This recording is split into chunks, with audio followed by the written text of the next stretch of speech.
O vídeo de hoje é sobre um dos meus animais favoritos, as tridáquinas. Então hoje nós vamos falar o que são esses animais, quais são as principais espécies que nós temos no aquarismo. Vamos falar também da alimentação, crescimento, importância ecológica desses animais e, claro, o que você precisa entender antes de adquirir uma tridáquina para o seu aquário. Então, antes de começar o vídeo, já não esquece de deixar o seu like e a sua inscrição no nosso canal. Metade das pessoas que assistem os nossos vídeos não são inscritas no canal da Aquacultura. Então, dá aquela moral, se inscreve aí no nosso canal e bora lá rodar essa vinheta e começar o vídeo.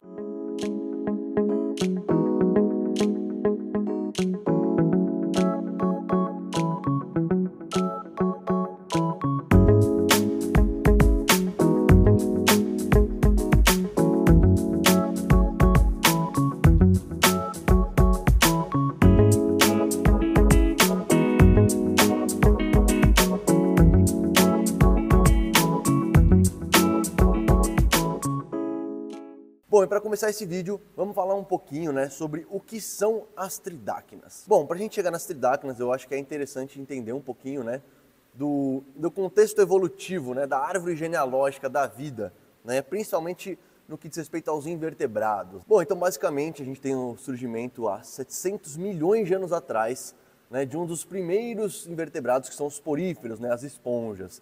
Logo em seguida, 680 milhões de anos atrás, surgiram os primeiros quinidários, as anêmonas, águas-vivas, corais, que a gente conhece muito bem. Em seguida, a gente vai ter ali os plateumintos, os vermes chatos, até que a gente chega justamente nos moluscos. E o filo dos moluscos, ele surgiu basicamente há 540 milhões de anos atrás. Bom, e quando nós entramos no filo dos moluscos, a gente encontra algumas classes diferentes. Entre elas, nós temos os cefalópodes, que basicamente vão ser os polvos e as lulas, O próprio nome entrega um pouquinho, cefalópode, então céfalo é a cabeça, podes são as pernas, as patas, então a cabeça presa nas patas, cefalópode. Então aquele cabeção do polvo, da lula e aquele monte de pata, de braço que sai ali daquela cabeça. Beleza. Nós temos os gastrópodes, que basicamente a galera às vezes pode até confundir com os bivalves, mas os gastrópodes são o quê? São as astreias, são os turbos, são os niches, os caracóis, São aqueles moluscos que têm conchas, onde é uma concha só e ela geralmente é aspiralada, Se por fora não dá para ver isso, geralmente por dentro você consegue ver, um aspiral por dentro daquela concha, tá? Então esses são os gastrópodes. E os bivalves, onde se encontram justamente as tridáquinas, O próprio nome também já indica um pouquinho, Bivalves seriam duas valvas, Válvula, quando a gente fala, são justamente os encaixes da concha, Então, cada lado da concha, ela é uma válvula, digamos assim. Então, basicamente, já deu para entender aí, que as tridáquinas são um tipo de molusco bivalve, um animal bem específico, e dentro, da classe aí dos bivalves, as tridáquinas são as únicas que são capazes de adquirir energia através da fotossíntese, Justamente com aquela relação simbiótica entre o animal e as zooxantelas, Assim como a gente tem nos corais, as tridáquinas também possuem as zooxantelas, E são os únicos bivalves que têm essa capacidade. Entre os moluscos, ela é um dos únicos, A gente tem algumas lebres do mar, alguns nudibrânquios, que também, têm zooxantelas ou são capazes de produzir fotossíntese dentro deles, seja através justamente das zooxantelas ou através da ingestão, de outras microalgas que vão ficar ali no seu tecido e vão produzir energia através da luz do sol. Uma outra coisa importante dizer é que as tridáquinas, elas são restritas, assim como os recifes de corais, aos ambientes tropicais, tá? Então a gente não vai encontrar tridáquinas em ambientes polares, por exemplo, ou de zonas temperadas. Elas vão estar sempre associadas às zonas tropicais, no máximo subtropicais, tá? Sempre associadas a recifes de corais. E no caso das tridáquinas, elas só acontecem no Indo-Pacífico. Não existe tridáquina no Atlântico, por exemplo. Então não tem tridáquina aqui no Brasil. A gente só vai encontrar elas ali na parte da Indonésia, Austrália, Vietnã, aquela área ali do planeta que a gente sabe muito bem, que o Criador caprichou para valer quando a gente fala de vida marinha. E aí, dentro das tridáquinas, tridáquina em si é um gênero, de molusco bivalve. A gente tem algumas espécies diferentes. Eu não vou listar todas as espécies que existem aqui, mas vou falar das principais, ou das mais interessantes, ou também das que a gente está mais acostumado a ver no nosso hobby, né? E bom, a primeira tridáquina que eu vou comentar não é uma tridáquina comum no hobby, mas é uma tridáquina que chama muita atenção, que são as tridáquinas gigas, né? Que basicamente são aquelas tridáquinas enormes, né? Gigantes que a gente fala, né? Que elas podem chegar a mais de 1,30 m de concha, galera. Eu, nos meus mergulhos lá na Indonésia, na Austrália, eu capturei e filmei muitas dessas. Então, ao longo desse vídeo também, eu vou deixar vários takes de tridáquinas grandes, pequenas, enfim, diversas tridáquinas que eu encontrei mergulhando lá na Grande Barreira de Corais, lá na Indonésia. Mas também vou trazer para vocês alguns takes das tridáquinas que estão aqui na Coral Cultura. A gente vai falar um pouquinho disso também mais adiante, beleza? Mas, basicamente, a primeira espécie que eu estou falando aqui são as tridáquinas gigas, né? Que podem chegar, inclusive, a mais de 200 quilos de concha, galera. Então, assim, é um animal realmente enorme. Vocês podem até ver nessa imagem que eu vou colocar agora, onde a gente tem um cardume de acanturos em volta de algumas tridáquinas que estão ali. Esse vídeo eu fiz lá na Grande Barreira. E esse cardume de acanturos, sem sacanagem, este tangue, né, esses acanturos, eles tinham tranquilamente 30 a 40 centímetros de comprimento, tá? Quando você coloca aí na imagem eles do lado da concha da tridáquina, eles ficam pequenos, né? Então dá para ter uma noção aí bem boa da dimensão, tamanho desses gigantes. Bom, a segunda espécie que eu queria falar são as tridáquinas derasa. São animais que a gente costuma encontrar bem mais facilmente aí nos aquários, né?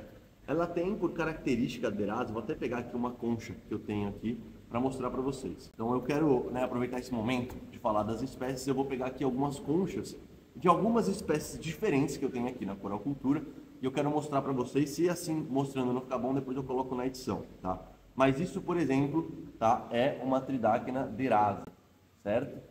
Ó. E a principal característica dela é que a concha dela ela é muito lisa. Ela não tem aquele monte de escama, né, de protuberâncias que a gente vê nas outras tridáquinas. Então ela tem uma concha muito lisa, tá? E é uma tridáquina que, em comparação com as outras espécies, ela tem um crescimento bem acelerado, tá? Uma tridáquina que cresce muito bem. Ela é relativamente resistente, tá? Quando a gente compara com outras tridáquinas aí, mas a gente vai falar um pouquinho mais aí de saúde das tridáquinas mais adiante, tá? Então essa aqui, tridáquina derasa, né, com aquela conchinha mais lisa, tá bom? Cresce bastante e concha lisa. Outra tridáquina que eu quero falar é a tridáquina esquamosa, né? Uma tridáquina também muito legal, muito bonita, né? E a principal característica dela é justamente ter as escamas ao longo da concha dela, né? Então, ó, aqui é uma tridáquina esquamosa, tá? Então dá para ver que ela tem várias escaminhas, ela é cheia de camadinhas aqui, né, ao longo da concha dela. É um animal muito legal também, tá bem comum de se encontrar nos aquários, né, no nosso mercado de aquarismo. E tem um crescimento aí relativamente bacana, tá? Ela não é das mais lentas, mas também não é das mais rápidas, tá bom? Outra tridáquina que, na minha opinião, é a minha favorita, é a tridáquina máxima, né? As tridáquinas máximas, elas tendem a ser geralmente, tá, as mais coloridas, com cores mais vibrantes. São tridáquinas maravilhosas. Eu tenho aqui também um outro exemplo para mostrar para vocês, tá? E aí é uma coisa interessante. Essa tridáquina, por exemplo, ó, olha o tamanho dela, né? Ela é difícil nesse tamanho que ela tá, é difícil de diferenciar, tá, uma máxima de uma esquamosa quando elas estão pequenininhas assim, porque a máxima nesse início também ela fica cheia dessas escaminhas aqui pequenas, né? O que consequentemente é um pouco difícil da gente separar uma da outra, tá? Porém, conforme elas vão crescendo, ficando maiores, isso vai diferenciando, fica mais fácil da gente identificar essas diferenças, tá bom? Uma outra tridáquina que eu queria falar é a tridáquina cróssia, né? Essa eu não tenho aqui nenhuma concha para mostrar para vocês, vou tentar achar alguma imagem legal aí da internet, tá? Mas é uma tridáquina que a gente também encontra, né, no mercado, é uma tridáquina, né, relativamente comum da gente encontrar. Ela fica relativamente pequena, tá? Ela não cresce tanto. E ela tem uma curiosidade bem legal, que ela é o tipo de tridáquina, né? Eu não tenho certeza, tá, galera? Me corrijam aí se eu estiver falando besteira. Mas até onde eu achei de informação, né?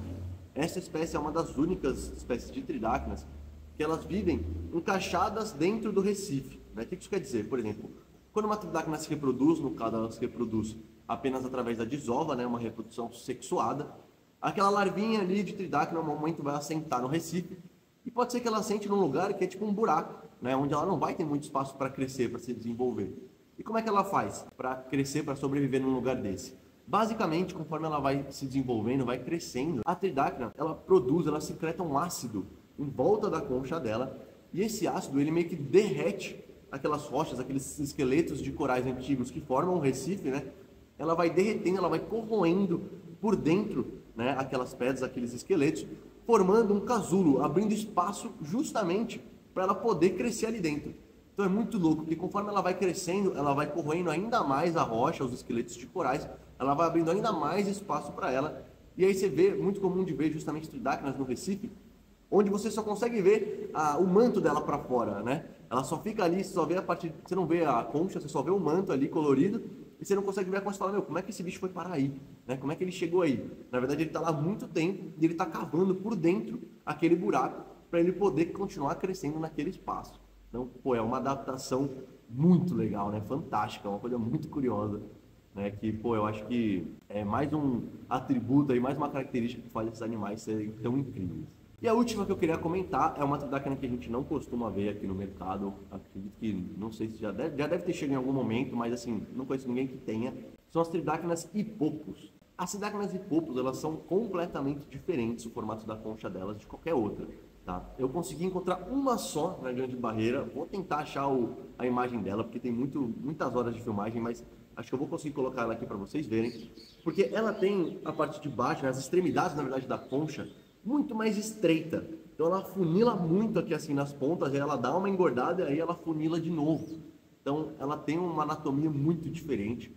Elas não têm cores tão vibrantes, assim, azuis, mas elas têm um padrão de rajado no manto que é fantástico, muito, muito legal, muito bonito, né? Então essa anatomia diferente é bem bacana, mas é difícil de ver ela aqui no Brasil. Bom, agora vamos falar um pouco aí sobre alimentação e crescimento desses animais. Então, assim, uma coisa que é importante a gente entender é que as tridacnas, assim como a maior parte dos bivalves, né, elas são animais filtrantes, tá? Ou seja, ela vai ter o que a gente chama de sifão. Ela vai ter dois tipos de sifões, tá? Vai ter o sifão inalante e o sifão exalante, certo? O próprio nome já diz, um dos sifões ele vai entrar a água, né? Vai ser a entrada, a porta de entrada para essa água toda, para esse fluxo, para começar essa filtragem. E o sifão exalante, obviamente, é para onde ela vai liberar, para onde vai sair aquela água. Então, praticamente 24 horas por dia, as tridacnas, assim como as ostras, né, mariscos, elas estão o tempo inteiro filtrando água. Então, o dia inteiro está entrando água pelo sifão inalante e saindo pelo sifão exalante. Então, fica ali rodando água o tempo inteiro, o dia todo, tá bom? Dentro daquele animal. Porém, como a gente disse que as tridacnas, elas têm uma associação com as zooxantelas, ou seja, elas adquirem energia através da fotossíntese também, elas não dependem tanto assim da filtragem, tá?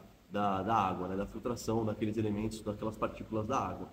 Por quê? Justamente porque a zooxantela, ela fornece para uma tridacna já adulta mais de 60%, 70% da energia que aquele animal precisa para se desenvolver, para crescer, para estar saudável, tá? Então, com essa adaptação, com esse desenvolvimento evolutivo das tridacnas em ter as zooxantelas, elas pararam de ter uma necessidade, uma demanda tão grande pela filtração de água e agora elas conseguem ficar mais tranquilas, né, adquirindo energia através do sol e filtrando durante o dia, mas isso é uma parcela bem menor da alimentação de uma tridacna adulta, certo? Porém, é muito comum, inclusive, a gente ver, né, o pessoal falando, se você comprar uma tridacna pequena, tem que dosar fitoplâncton, tudo mais, tem que dosar alimentação para ela. E por que que existe essa crença, né? Isso, em parte, é verdade, sim, a gente vai falar sobre isso mais adiante. Mas o que acontece? Quando a tridacna, ela nasce, né, ela não tem a zooxantela quando ela nasce, já de nascença, assim como o coral, por exemplo, né? O coral e a tridacna, quando ela está aquela larvinha da desova e ela senta, ela começa a se desenvolver, ela já não começa com uma zooxantela no tecido dela, não é assim que funciona. Até porque a zooxantela, ela é uma alga, né? É um dinoflagelado, mas ela é um ser vegetal, onde ela tem cloroplastos, enfim, todas aquelas coisas que são necessárias para a fotossíntese, certo? Ou seja, quando uma tridacna filhote nasce, ela ainda precisa adquirir aquelas zooxantelas, certo? Porque aquela zooxantela, ela vai estar na coluna d'água e aí em algum momento ela vai adentrar no tecido da tridacna e lá dentro do tecido da tridacna, a zooxantela, assim como dentro do coral, ela pode também se reproduzir, se multiplicar, né, dentro daquele tecido, tá bom? Ou seja, quanto menor a tridacna, quanto mais filhote ela for, menos zooxantela ela vai ter, ou seja, menos capacidade de fotossíntese ela vai ter, ou seja, mais necessidade ela vai ter de uma alimentação através da filtragem da água, da filtração. Por quê? Porque aquela energia que vem da fotossíntese ainda não está chegando, ou não está chegando com a intensidade, com a quantidade que a tridacna precisa. De certa forma, existe sim, né, um fundamento em dizer que é importante alimentar as tridáquinas, né? Principalmente as tridáquinas menores, né? Mais filhotinhas, justamente por conta disso. Mas a partir do momento que as zooxantelas se proliferam, se estabelecem no tecido daquele animal, a alimentação, né, ao fitoplâncton, por exemplo, ela se torna muito menos importante, muito mais coadjuvante no desenvolvimento daquele animal. Então tem alguns estudos até que eu procurei aqui, né, que eles comentam, eles mostram que justamente para as tridáquinas filhote, a alimentação através da filtragem da água, ela é quase que 70% do total da energia adquirida naquele animal filhote. Então, sim, é muito importante, né, uma adição de alimento para esses animais. Porém, o que é uma tridáquina filhote, né? O que é uma tridáquina pequena a ponto de precisar disso, né? Na minha opinião, acho uma tridáquina aí de até uns 4, 5 centímetros de concha, ela ainda talvez esteja demandando mais uma alimentação através da filtração da água ali, da zooxantela. E aí eu vou deixar um outro estudo aqui que eu achei que diz o seguinte: as tridáquinas derasa, mesmo juvenis, no caso das derasas, tá? Elas conseguem suprir 100% da sua energia através da fotossíntese. Independentemente da filtração, elas não dependem disso mesmo, filhotes, a espécie derasa. Porém, esse mesmo estudo constatou que quando elas são alimentadas, né, ou quando tem essa suplementação de alimento na água, elas podem acabar crescendo até 2, 3 vezes mais rápido do que elas cresceriam sem aquela alimentação. Então, no caso das derasas, não é necessário alimentar. Porém, se você quer que ela cresça mais rápido, isso pode sim auxiliar e ajudar esse crescimento. No caso das tridáquinas máxima, um outro estudo aqui mostrou justamente que a taxa de mortalidade de juvenis de tridáquina máxima, quando suplementados com fitoplâncton, diminui em quase 80%. Então dá para entender, né, realmente assim, como o estágio de vida daquele animal também vai influenciar na necessidade, na demanda daquilo ou não, né? Mas, por exemplo, na minha experiência pessoal, eu tenho uma tridáquina aqui máxima, que eu peguei ela pequena, vai ter uns 5, 6, 7 centímetros. Ela tá comigo já há uns 5 anos, tá? Eu nunca alimentei, nunca suplementei nada para ela, além de dar uma boa iluminação, e nunca tive problema nenhum. Ela tá crescendo pra caramba, linda, maravilhosa. Vou deixar um take aí dela para vocês verem. Um animal fantástico, crescendo pra caramba. Então, eu pessoalmente me preocupo um pouco nesse quesito de alimentação, porque eu acho que é muito fácil o aquarista entrar nessa e, ficar jogando um monte de fitoplâncton, zooplâncton lá pra caramba, e acabar apodrecendo, deteriorando a qualidade da água do aquário. E aí aquilo que era para ser uma ajuda para a tridáquina vai ser um problema. E se você deixar uma qualidade de água ruim, você vai ter problema não só com a tridáquina, mas com os seus corais, com os seus peixes, né? Então por isso que eu acho que é muito importante, galera, tomar muito cuidado, tá? Na hora de pensar em alimentar as tridáquinas, tá bom? Tome muito cuidado, pense bem, analise se é necessário, vê como está a sua tridáquina, vê o tamanho dela, né? Enfim, a gente vai falar mais adiante sobre como escolher. Mas eu acho legal deixar essa ressalva, porque é muito fácil. Os caras que cultivam tridáquina, eles cultivam no mar. Então, não importa, eles podem jogar fitoplâncton lá à vontade, né? Não vai fazer diferença nos nutrientes, mas no aquário vai. Então, é muito importante tomar esse cuidado, tá? Bom, agora vamos falar um pouquinho sobre a importância ecológica das tridáquinas, tá? Por que a gente deveria se importar com esses animais? Bom, a primeira coisa é que as tridáquinas, né, são parte fundamental, né, de um ecossistema de recifes de corais, tá? Ela vai fornecer não apenas abrigo para alguns animais, ela vai fornecer alimento, porque, querendo ou não, alguns animais, alguns peixes vão se alimentar das tridáquinas, então elas também são presas, né, de diversos animais. Elas ajudam a trazer ainda mais complexidade para a estrutura do recife. Então não é difícil você ver, eu tenho vários takes que vou colocar aqui para vocês, corais que crescem nas conchas das tridáquinas.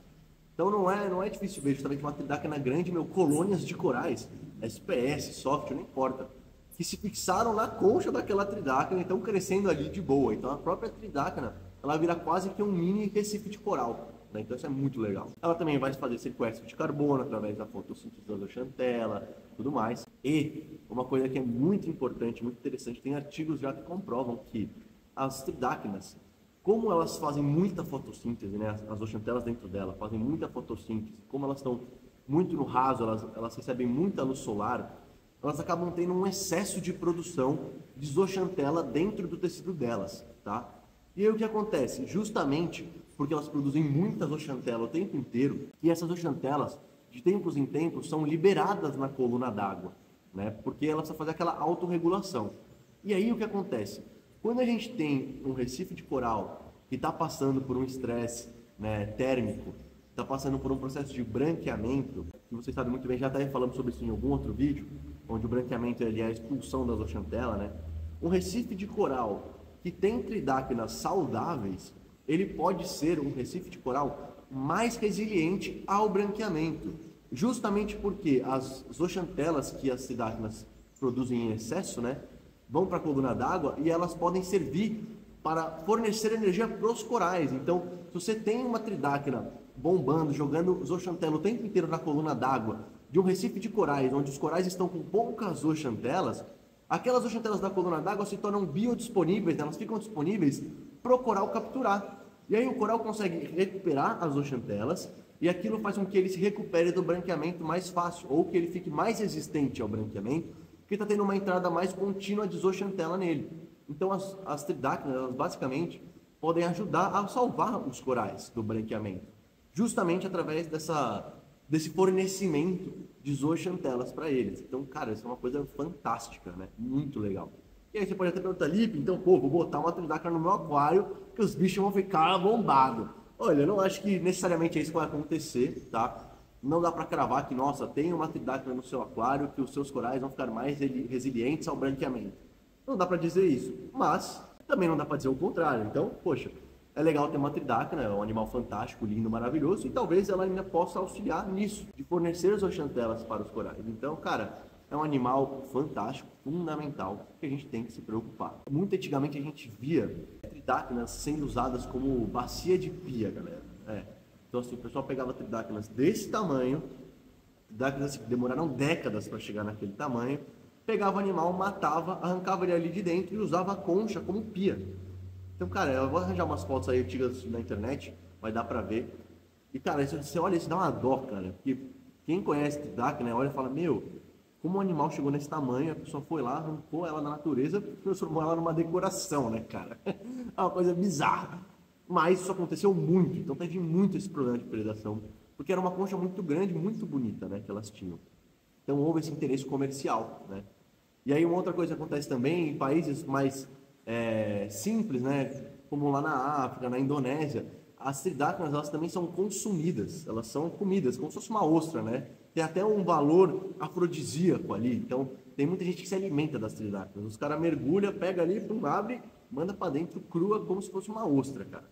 Então as tridáctinas foram muito predadas ao longo das décadas aí, né? E muitas delas chegaram a ficar bem ameaçadas de extinção. Então eu peguei aqui, na verdade, né, uma tabela que fala, né, do status de conservação de cada uma das espécies, então eu vou passar aqui para vocês terem uma ideia, né? Então vamos lá, as tridáctinas gigas, elas são hoje as que são mais ameaçadas, né? Elas estão criticamente ameaçadas de extinção. Justamente por quê? Porque eram as que tinham as maiores conchas, né? Onde tinha maior interesse de pegar para fazer essas partes decorativas. Então elas foram muito predadas, além de justamente elas serem as maiores e elas demorarem mais tempo para chegar naquele tamanho grande, né? Apesar dela crescer relativamente rápido, mas demora, né, para chegar naquele tamanho todo. A tridáctina derasa, ela está vulnerável, ela é classificada como vulnerável, tá? A tridáctina máxima, ela é tida como uma menor preocupação, porém, ela foi extinta em alguns lugares específicos, então tiveram ambientes específicos do planeta onde esta espécie foi extinta, onde acabou. Todo mundo tirou tudo e já era, não sobrou nada. As esquamosas são de menor preocupação, tá? Não está tão ameaçada, não está tão criticamente ameaçada assim. A crócia está a mesma coisa que a máxima, ela não é tão ameaçada, porém tem lugares onde ela foi extinta, né? E em partes isso deu uma revertida, porque antigamente elas eram mais ameaçadas, elas estavam mais criticamente, mais vulneráveis, né? Porém o que aconteceu? Hoje, todas as tridáctinas que a gente vê no mercado, por exemplo, elas são cultivadas. Isso, sem dúvida, como todo o cultivo, né? Como toda a aquicultura ou criação de animal em cativeiro, isso deu um fôlego, né? Deu um suspiro aí para as tridáctinas na natureza. Justamente porque a predação que vinha também pelo aquarismo, né? Ela parou. Porque agora as tridáctinas, todas as tridáctrinas comercializadas têm que ser cultivadas. Então, aquele sistema de CITES, né? São as cotas de importação e exportação, elas só existem para tridáctinas cultivadas, não tem para tridáctinas selvagens. Então, isso ajudou muito, né, esse cultivo em cativeiro. E no caso do cultivo das tridáctinas, ele acontece em maricultura, né, em sistemas abertos. Então, os caras têm lá os tanques na frente da praia, puxam água no mar o tempo inteiro, eles pegam as matrizes da natureza, colocam ali nos tanques, realizam a desova, devolvem a matriz para a natureza, e aí, a partir da desova, eles fazem a agricultura e o desenvolvimento dos filhotes, né? com a água sempre recirculando ali da água natural dela, né? Então isso traz uma facilidade gigante, né, no cultivo. E claro, traz uma sustentabilidade maior, uma segurança maior, de evitar doenças, né? Todo esse tipo de coisa que é importante. Bom, agora vamos falar um pouco sobre o que você precisa considerar, entender na hora de adquirir uma tridáctila para o seu aquário, beleza? Então vamos lá. A primeira coisa que é necessário é o seguinte, você entender se o seu aquário ele é compatível com uma tridáctila. O que eu quero dizer com isso? Primeira coisa, iluminação, tá? As tridáctilas, elas são animais que elas necessitam de uma excelente iluminação. Não é uma iluminação mais ou menos ou boazinha, é excelente, tá? Elas demandam luz, assim como uma acrópora, por exemplo, tá bom? Só que diferente de uma acrópora, por exemplo, que às vezes ela pode ter uma luz mais baixa, ela vai ficar marrom ou não vai crescer, a tridáctila provavelmente nem marrom e não crescer ela vai ficar lá, provavelmente vai acabar morrendo. Então, é muito importante uma boa iluminação para esses animais, tá? E boa iluminação, eu digo assim, um par de no mínimo aí uns 200, tá? 180 se for uma espécie que não seja uma máxima, que as máximas elas exigem um pouco mais de iluminação, mas assim, para outra espécie como Crossia, Derasa e tal, acho que no mínimo 180 de par, na minha opinião, tá galera? Minha opinião. Eu, idealmente, colocaria mais, sabe? 250, 300, 400 de par. Então, a iluminação é o ponto mais importante para esses animais, tá? Na hora de você ter uma estrutura boa aí no seu aquário, tá? Outra coisa, peixes, tá? Existem alguns peixes que podem predar as tridáctilas, tá? Primeiro que assim, qualquer peixe que não é reef safe, borboleta, anjo, eles podem beliscar as tridáctilas. Mas peixes também que são tidos como reef safe também podem, como tangues, né? E também blênios, tá? Blênios são bons peixes para beliscar as tridáctilas, né? Morder elas. Wrasse também, wrasses muito grandes podem acabar confundindo as tridáctilas com vongole, e aí o prejuízo vai ser grande. Então, toma cautela, analisa os peixes que você tem aí, observa. Se você adquirir a tridáctila, quando colocar no aquário, observa esses peixes, fica de olho neles para não ter problema. Beleza. Aí, quando você vai numa loja, né, e você tá atrás de uma tridáctila, você tá vendo uma venda online, né, como é na Aquacultura, você tá buscando por uma tridáctila, você vai pedir um vídeo daquele animal para você poder escolher. Você tem que prestar atenção em algumas coisas. Primeira delas, o biço, tá? O que é biço? Biço, basicamente, é um órgão da tridáctila, no qual ela se utiliza dele para se fixar, né? Então, o biço, quando você vê, por exemplo, lá no costão, né, numa praia, nas pedras, você vê um marisco ali preso, uma craca. Uma craca não, esquece craca, que não é molusco. Mas o marisco ali, uma ostra. Como é que aquele bicho está preso naquele lugar? Ele tem justamente o biço dele que se fixa ali, é como se ele se enraizasse ali naquele lugar, né? Quando a gente fala de coral, é quase como se ele incrustasse a base ali naquele ponto. Então o biço ele serve para isso, ele vai servir para fixar a tridáctila, né? E por que isso é importante? Porque, por exemplo, uma tridáctila pequena, ela tá no Recife de Coral, por exemplo, lá no Recife, a circulação de água é muito forte, como vocês viram no nosso vídeo da Grande Barreira de Corais. Então, se a tridáctila pequenininha, levinha, ela não se fixar em algum lugar, ela vai sair rolando por aí, e ela não vai conseguir parar para fazer a fotossíntese dela, abrir o manto, né? Inclusive, uma coisa importante, que justamente é o manto que faz a fotossíntese, então por isso que ela abre aquele manto ali, como se fosse um guarda-sol, né? Para ter o máximo de área de contato de luz, mas enfim. Então, assim, esse bicho ele serve para a tridáctila não sair rolando por aí no Recife, né?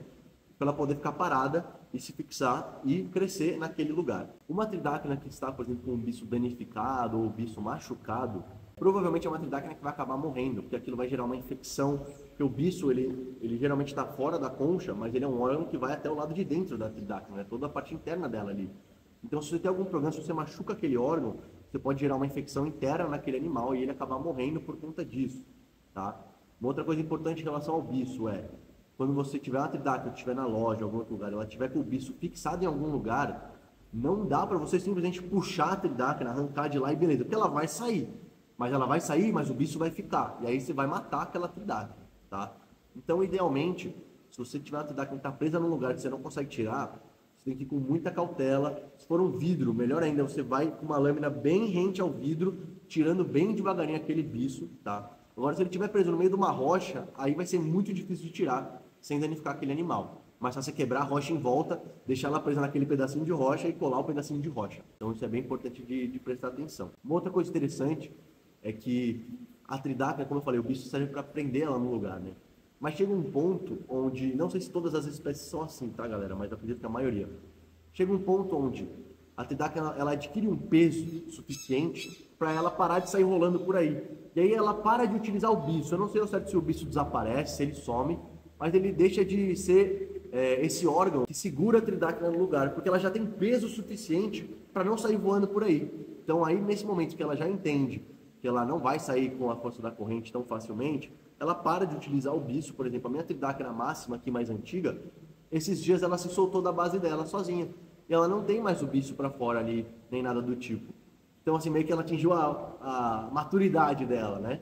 Ela cresceu a ponto dela não precisar mais do bicho para se fixar, onde o peso dela, o tamanho dela já é o suficiente para isso. Então é uma coisa bem legal. Eu, pessoalmente, quando eu vi, fiquei muito contente. Para mim foi um sinal bem legal.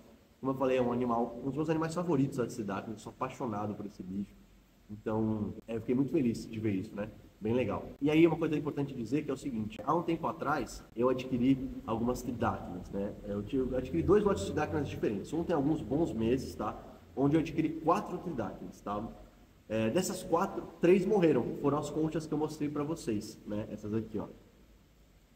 E aí, uma coisa importante de dizer, galera, que é o seguinte: o tamanho importa muito também na hora de escolher uma tridáquina, né?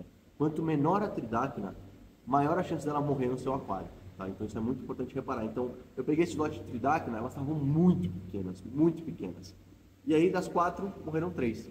Foi bem ruim. E aí, uma coisa que foi ruim também nessa cidade foi o seguinte: elas chegaram totalmente soltas. E aí, com o bicho meio descolado, meio estranho, né?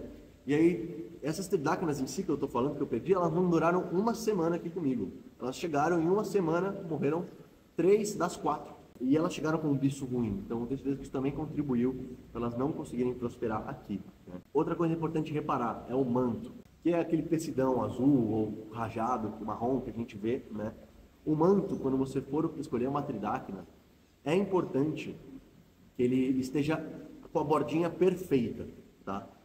Tem um tipo de problema em tridáquina que chama pinched mantle, que seria tipo manto beliscado, né? Que é o seguinte: se você olhar o manto da bordinha, ele tiver, como se alguém tivesse mordido, né? Tivesse meio falhando, faltando pedaços, isso é um sinal de que aquela tridáquina também não está bem, ou que ela foi atacada por algum bicho.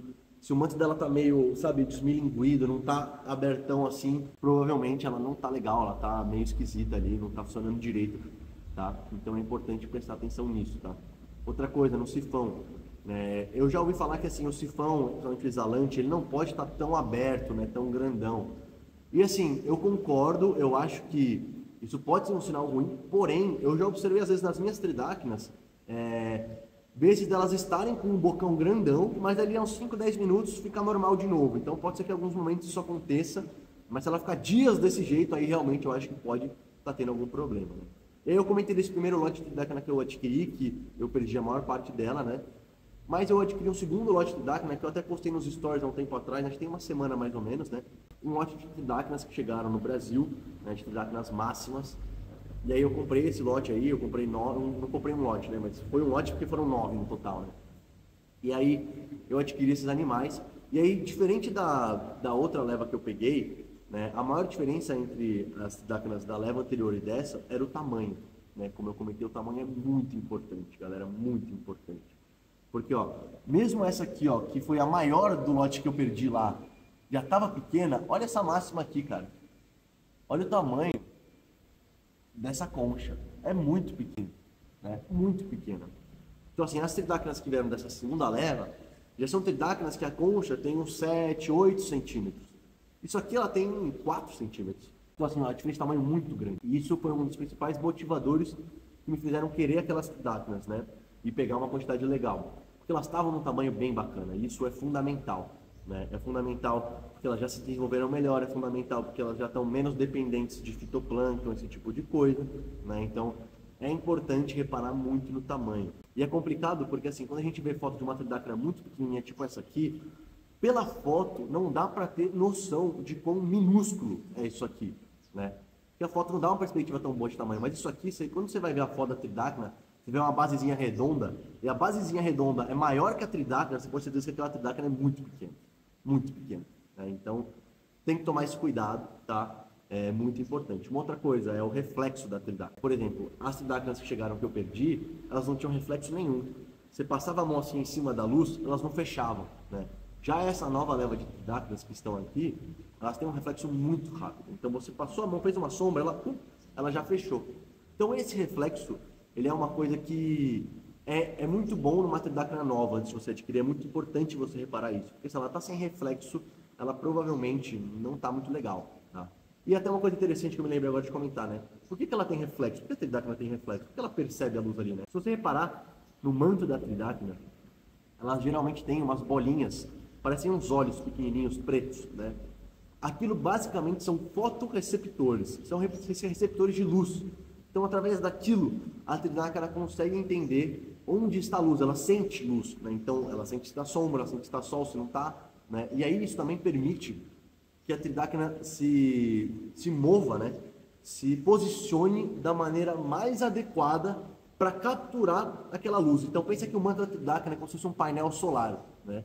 E aí a tridáctila, através desses fotorreceptores, ela consegue perceber, por exemplo, se o sol está nascendo aqui, né? Ele está nesse canto, de manhã ela vai provavelmente estar mais uma tridáctila pequena, obviamente, tá?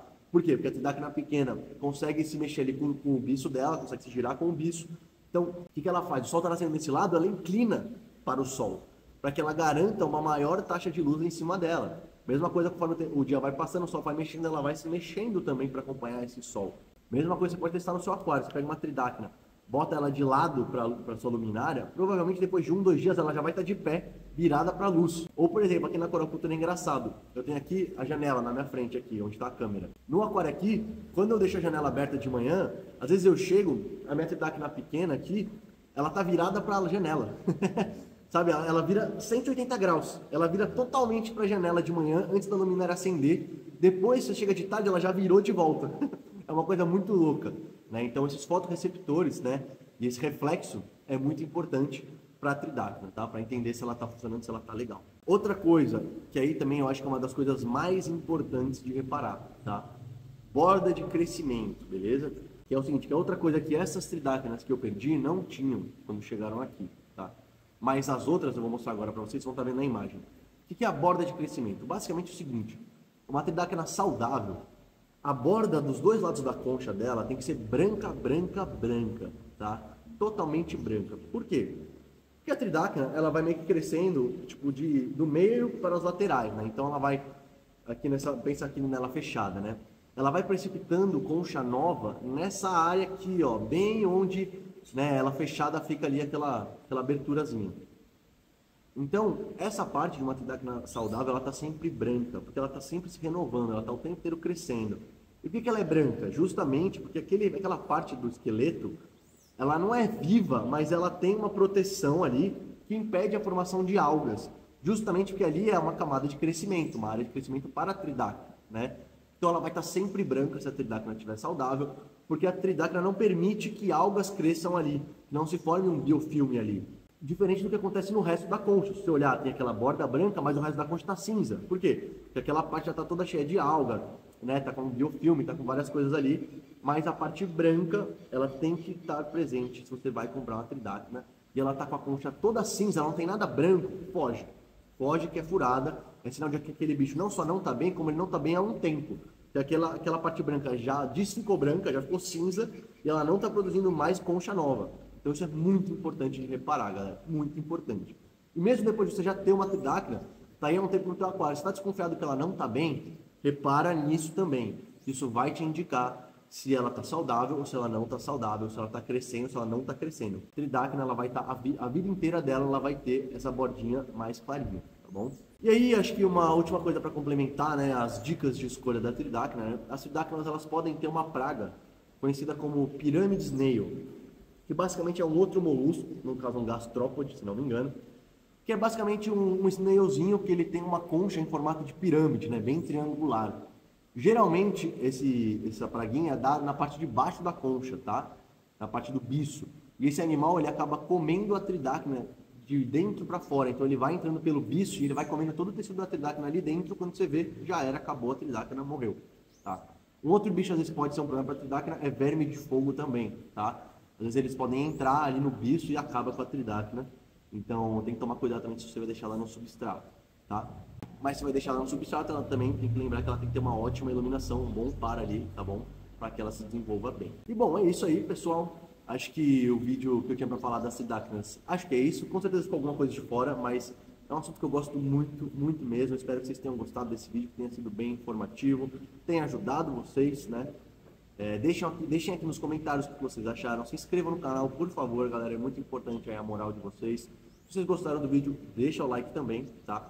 E essas tridacnas que vocês viram aí nos vídeos, né, desse lote que eu comprei mais recente, elas estão aqui ainda aos poucos, se adaptando, estou cuidando delas que nem um bebezinho. Mas eu vou disponibilizar provavelmente uma ou duas dessas tridacnas para venda, tá? As outras foi mal, galera, mas vou pegar para mim. Espero que vocês me perdoem, mas como eu disse, sou apaixonado nesse animal. Mas fiquem ligados no nosso site www.coralcultura.com.br, que provavelmente as tridacnas que estarem disponíveis para venda, dessas azuis aí que vocês viram, elas vão estar disponíveis lá no nosso site, então fica ligado. Como eu disse, se for ter para venda vai ser uma ou outra, então corre, porque senão você vai ficar sem. Lembrando também, galera, da importância de todo esse processo que eu tenho aqui na Coralcultura, né? Não só para as tridacnas, mas para os corais também, mas no caso das tridacnas aqui falando, né?